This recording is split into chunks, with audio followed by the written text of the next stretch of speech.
David Vicalcos. Napunta siya doon kagabi.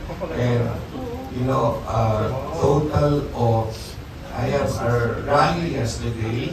I didn't expect that it turned out like more than 8 to 10,000 people in the football field, in a track and field ng Gordon College.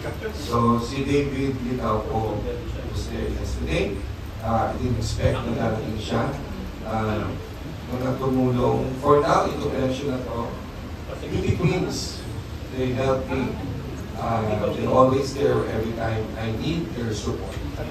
Pero siguro yung aking hindi napansin, baka na dyan yung ibang mga artist. But I didn't expect that May 9. Magsaysay drive.